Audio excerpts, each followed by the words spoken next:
আজ তোমাদের সাথে পাকা আম দিয়ে একটা খুব ভীষণ সুন্দর রেসিপি শেয়ার করছি। এর জন্য একটা ফ্রাইং প্যানে আমি 2 চা চামচ ঘি নিলাম,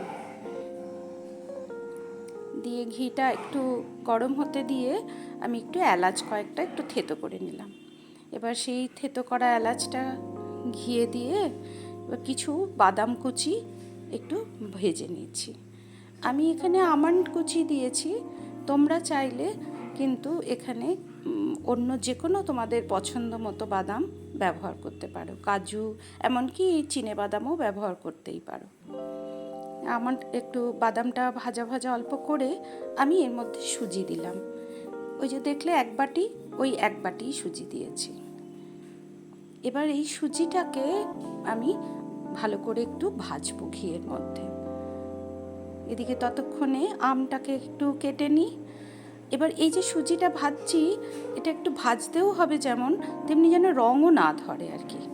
এই জন্য গ্যাসের যে ফ্লেমটা সেটাকে একটু মিডিয়াম থেকে লোয়ের দিকেই রেখে ভাজতে হবে, কারণ ভাজাটাও ঠিকঠাক হওয়া চাই। এদিকে আমটাকেও আমি কেটে নিচ্ছি। কি সুন্দর রঙটা না বলো?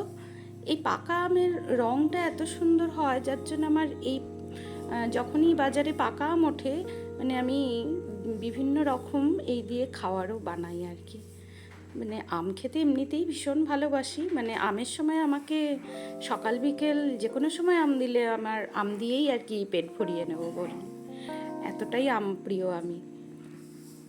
তেমনি আম দিয়ে অনেক রকম খাবারও বানাই, কারণ এতে কি মানে সেই খাবারে আর কোনো কালার, এক্সট্রা আর্টিফিশিয়াল কোনো কালার অ্যাড করতে হয় না, এর নিজস্বই এত সুন্দর রং হয়। আর হিমসাগরের তো ভীষণ সুন্দর রং এমনিই বেশি ভালো। এই যে সুজিটা দেখেছো, এরকম বেশ সুন্দর করে ভাজতে হবে। এর জন্য গ্যাসের ফ্লেমটাকে একটু কম, কখনো মিডিয়ামে কখনো কমে রেখে রেখে একটু ধৈর্য ধরে ভেজে নিতে হবে। এবার আমটাকে আমি পিউরি করে নিয়েছি। এবার আমের পিউরিটাকে অ্যাড করে দিলাম। আমি এই 1 বাটি সুজির জন্য ওই 2টো আম আমি আমের পিউরি করেছি। আর দিলাম 3 চামচ মতন হচ্ছে চিনি। আর দুধ দেখছো আমি 1 বাটিও পুরো দিচ্ছি না, দুধ একটু কম দিচ্ছি। এই মাপগুলো যদি খেয়াল করে ঠিক করে করা যায়, রেসিপিটা ভীষণ ভালো হয়।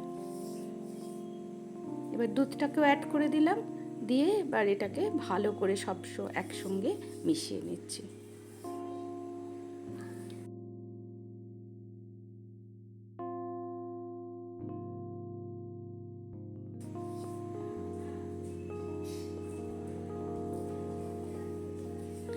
দেখেছো খুব সুন্দর। এবার এই যে এই হয়ে গেল, এবার আমি ঢেকে দিলাম। এবার গ্যাসের ফ্লেমটাকে আমি বন্ধ করে তারপর ঢেকে দিলাম। তাতে কি হবে, সুন্দর এই যে ঝুরঝুরে ব্যাপারটা হবে, একদম দলা টলা পাকবে না আর কি। এটা এই ঝুরঝুরে হলেই খেতে বেশি ভালো লাগে। ওই রেশিওটা ঠিক রাখবে, মানে 1 বাটি সুজির জন্য 1 বাটির থেকেও কম দুধ। আর মিষ্টিটা যে যেমন খাও সেই মতন মিষ্টি দেবে। আমটা ভীষণ মিষ্টি ছিল, তাই আমি 3 চামচ মতনই মিষ্টি দিয়েছি। যদি তোমাদের মিষ্টি, আমার বাড়ি এমনিই সবসময় আমি বলি মিষ্টিটা চড়া কেউ পছন্দ করে না, যদি মিষ্টি বেশি খাও তাহলে আর একটু মিষ্টি অ্যাড করবে। আমের মিষ্টত্বের উপরে মেনলি এটা চিনি দেওয়াটা। আর এই যে পরেও আমি আরও আমের কুচি অনেকটা পরিমাণ অ্যাড করলাম, সেই জন্য মিষ্টি এখানে বেশি দিতে লাগে না। এবং এটা আমার মনে হয় যে কেউ এটা খেতেও পারে, এটা ব্রেকফাস্ট হিসাবেও খুব ভালো, এবার টিফিনেও দেওয়া যায়, পেটও ভরে। আবার মানে অ্যাজ এ ডেজার্ট হিসাবেও কিন্তু এটা ভীষণ ভালো যায়। তোমরা যদি এই রেসিপি আগে কখনো ট্রাই করে না থাকো, তাহলে একবার অন্তত আমার কথা মতন এই রেসিপি ফলো করে বানিও। আর ওই টিপসগুলো খেয়াল রেখো খালি, তাহলে এরকম তোমাদেরও ঝুরঝুরে হবে সুন্দর। মানে সুজিটাকে একটু ভালো করে ভাজবে আর ওই দুধের রেশিওটা ঠিকঠাক করে। হয়ে গেল কমপ্লিট রেসিপিটা। বানালে, কেউ যদি বানাও তাহলে অবশ্যই একবার জানিও আমাকে কমেন্ট করে। তোমাদের কমেন্ট পড়তে আমার বেশ ভালোই লাগে, মানে আমি একটু ইন্সপায়ারও হই সত্যি বলতে। সবাই ভালো থেকো, এই গরমেও সুস্থ থেকো।